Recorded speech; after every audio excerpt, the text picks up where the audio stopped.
Hi, everybody. Hope you can hear me well. I want to be talking about that's quite dear to me, which is, let's say, the AI transformation of our society. Who here used some AI tool this week? Most of you. Who here is worried that AI is gonna take our jobs and we're gonna be useless? Surprisingly few people. Anybody worried that AI is gonna kill us?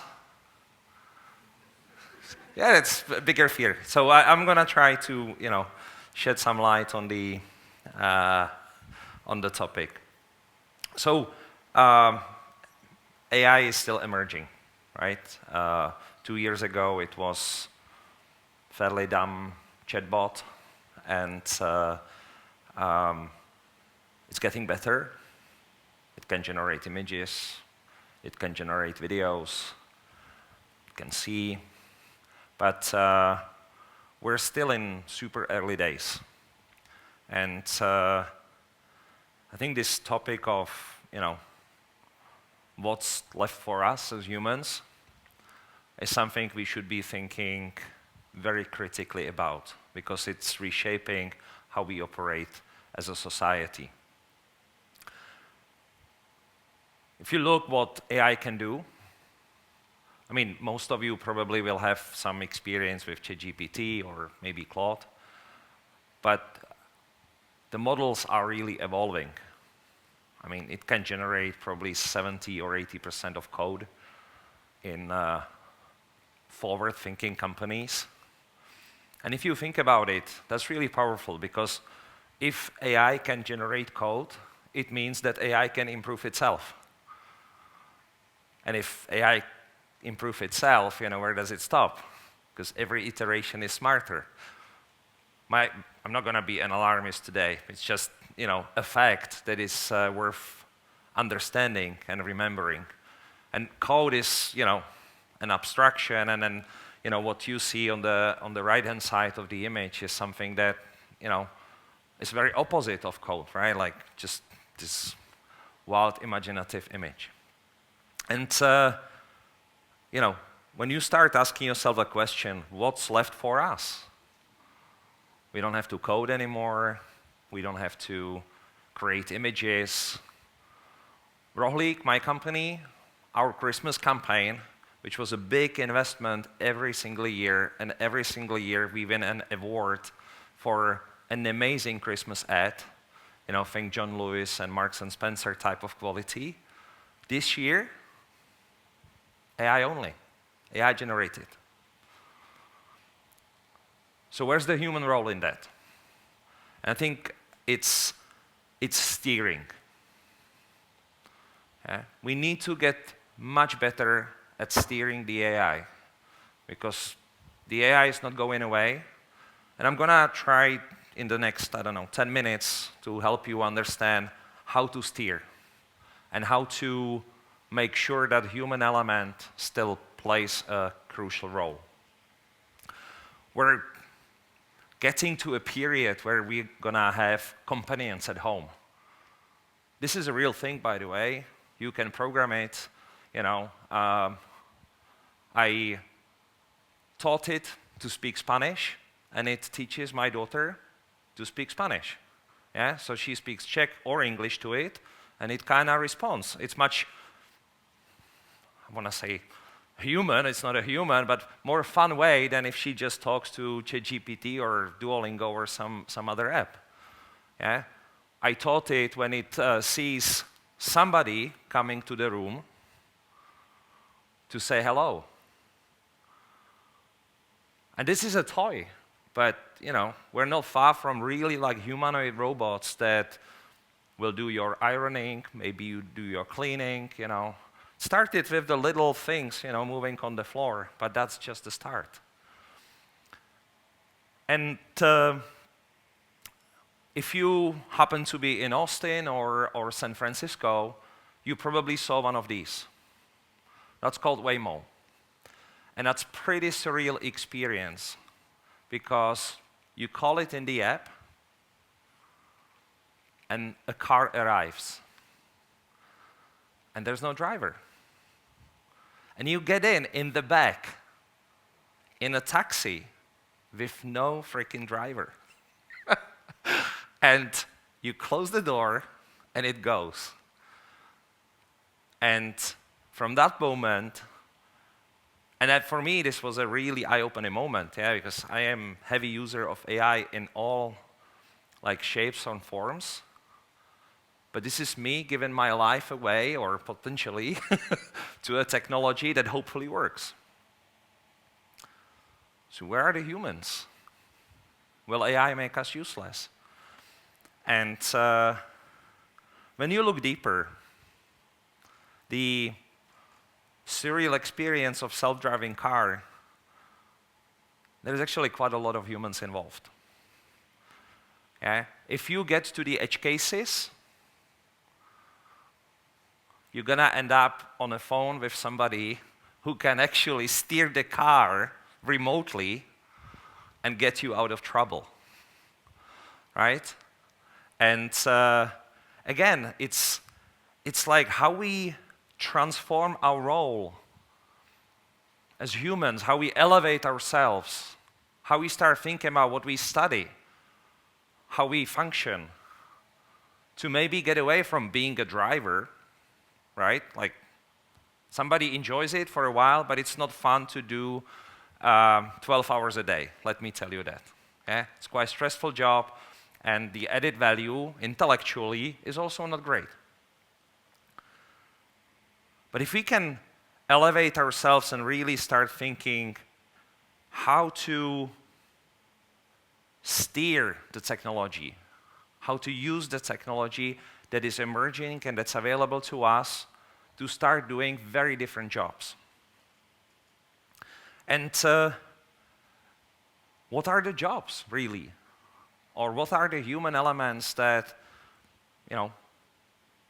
make us human and will probably have much higher value than we're placing on today? It's values like creativity. I mean, yes, you saw a quite creative image, and the ad we are creating will be very powerful. But the human had to steer it. AI didn't just come with, why don't I do a Christmas ad for Rohlik and make it amazing? That's not how it works. In the end, these models are still mathematical models that are kind of, predicting the next thing. And so the creativity is really important. Empathy. It feels, and you see the cases that people created a ChatGPT boyfriend or girlfriend, right? But that's not real empathy, just the mathematics. It's like they are predicting that if they say this, you will like it more. That's very transactional. And these soft skills, as we call them today, are not so soft anymore. We used to place value on things like memorizing. This country actually is very good at creating education that relies on memorizing things.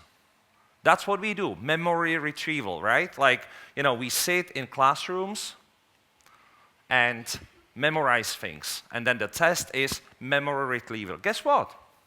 I wear this now. This listens to every single thing that happens around me, and I can retrieve. That's a perfect memory, by the way. So at the end of the day, all I say is, hey, can you create a to-do list for me? And it does it. I don't have to remember anymore. I don't want to, my memory to go away, so I apply it in a different way. But memory and, I would say, mathematics of things, like this brute force that we used to apply, that's not going to be what's going to be valued. It's creativity, empathy, and I would say companionship, collaboration, all these things that, we kind of sort of do, but it was always like a second grade, right? And I think one more thing that I like, and this is for many people kind of intangible word, taste. Yeah? Some humans have taste, not everybody. Right? But let's think about the image generation that you saw, or video generation, or code generation. And in the most basic form, text generation. I think by now, everybody can realize if the text was AI generated without any editing, right? Why is that? It has no taste. It's average of averages of every single conversation in the world. So if you don't steer it to have it taste, if you don't apply your taste to it, it's going to be average. And soon enough, people will understand that average doesn't cut it. So I think this is kind of this spark of humanity. Another keyword that I think we have, and AI doesn't, is the care. I see some doctors out there, and some of you are studying to be a doctor. AI doesn't care. It can probably diagnose, and I'm sorry to say, but it can probably diagnose already a bit better certain things if your hardware and model is powerful enough, but it doesn't care. So if it doesn't diagnose, it says, well, I'm sorry, you're going to die. But humans don't do that, right? Humans go, well, I saw that. Sometimes humans do that. No, but hopefully not too often. No, but, you know, like we go after it. We go after problem, and we gonna solve it. So we're gonna steer more and more and more to fix the problem, because we care. We care about each other. And with the meaningless jobs, or arbitrary jobs like memory retrieval, or, you know, looking at MRI and finding things, we're gonna have more time focusing on the care. And I think this is super important realization, because the way we were taught in the past as humans, it was the hard skill to focus on, right? You have to remember things. You have to be very good at calculating something. And unfortunately, for us, if we don't evolve, this is a machine job now. And even in my companies, I'm kind of like, you know, somebody for 2 weeks is creating a presentation or analyzing some data. I'm like, why? Yeah, let me put it to Claude. And 3 minutes later, because I'm good at steering, I have a better analysis than the person had that they spent 2 weeks on. And again, that's a reality today. So let's focus on that. And what it really means is that we probably have to change a lot of things as a species, how we operate and educate ourselves. And most importantly, I think, and this is very underrated, and especially in this country, we don't think about it too often because we're a very homogeneous society. But the school is very international, because the AI is average.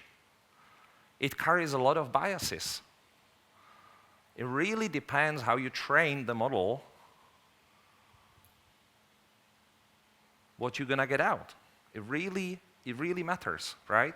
So if you trained model full of biases, and you saw it, I think, like, you know, when Elon Musk released the latest version of Grok, it was a bit Nazi. Not surprisingly, I would say, but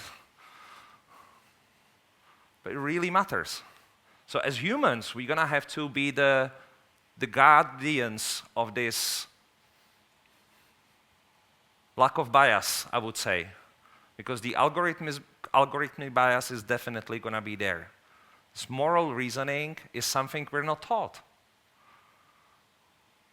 but that's going to be a very huge part in the future.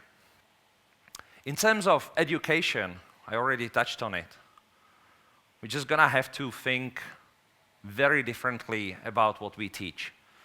I mean, again, some nations are already there in terms of teaching leadership and critical thinking rather than memory retrieval. But I'd say on average, as a society, we're not there yet. This fast learning. People are taught, hey, learn for 15 years or 10 years, then you build your career, and at 40, you're this expert, and maybe you can have a great job.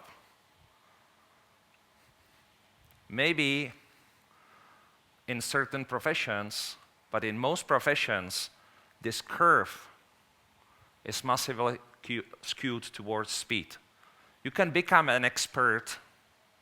You're not going to have the experience, but you're going to have the knowledge of an expert in probably 1/10 of the time than in the past. I don't read books anymore.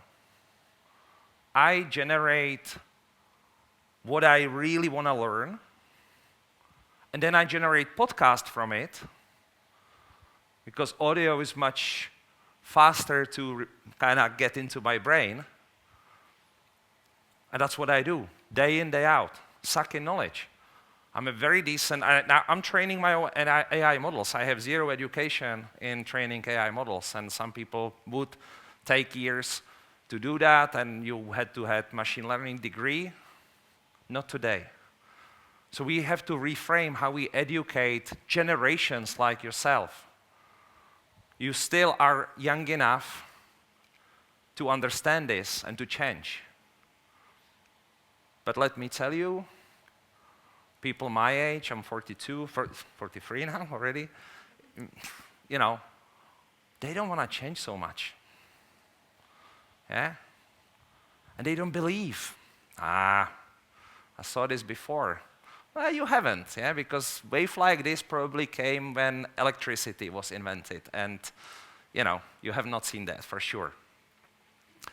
I want to leave you with this kind of, I call it like center playbook, which is how I operate and how I use AI as my tireless and super powerful assistant. Because like most people do, hey, answer this question, thank you. Yeah, but I spend a lot of time on briefing. Yeah, the context is like, what's my intent, who is it for, what's the tone, what are the measures of success. It's called context engineering, but you don't have to remember that. I give a lot of context because guess what? Large language models are mathematical models. The more inputs, the better outputs. Then I ask it to generate and reason multiple options. Why? Because again, it's mathematics and statistics. So it's not like, deterministic science, what it's going to generate. So I'd much rather have more options because I will see, where the model is leading. So I have 3 options now. Then I review the sources, because sometimes it hallucinates. Then I'm kind of like that, A and B, so I merge it and put them again in the context and rerun this again. And you get very different level of outputs than just one prompt, one single sentence prompt. You get world-class expert sitting next to you. This is really important. And then you just refine, and again, that's the human element in it. Yeah? My AI very often says, oh, I've created this amazing thing. This is the final version. And I'm like, oh, what about this thing that I see that is wrong? Oh, you're absolutely right. So there's a model that says always, like when you say it, like, you're absolutely right. I know I'm right, but you should have done it in the first place. But it didn't, because it lacks the human element and taste. And as I'm coming towards an end, the thought that I want to also leave you with is that you're probably in the mode of a copilot today. Yeah? you're kind of this, hey, do this for me, you know, and it's kind of just like in, out, in, out. Very soon, you're going to see the agentic era. So AI doing jobs for you. You know, you set it up, and every morning it will read your emails and summarizes them, or maybe, you know, it will write proactively reports, answers your customers. It will do it on its own. But I think also very soon from now, I'd say 12 to 18 months, we're going to have AI colleagues. And whether it's on screen or toy like that or actual humanoid sitting next to you, that's happening, right? And if we don't prepare for that, if you kind of ignore everything I said, you're going to think, whoa, what is this? How do I use it? Yeah? And the point is that if you don't use it, you're going to be left behind. You can supercharge yourself. You can become a superhuman if you really apply the technology. And that's the message I wanted to leave you with.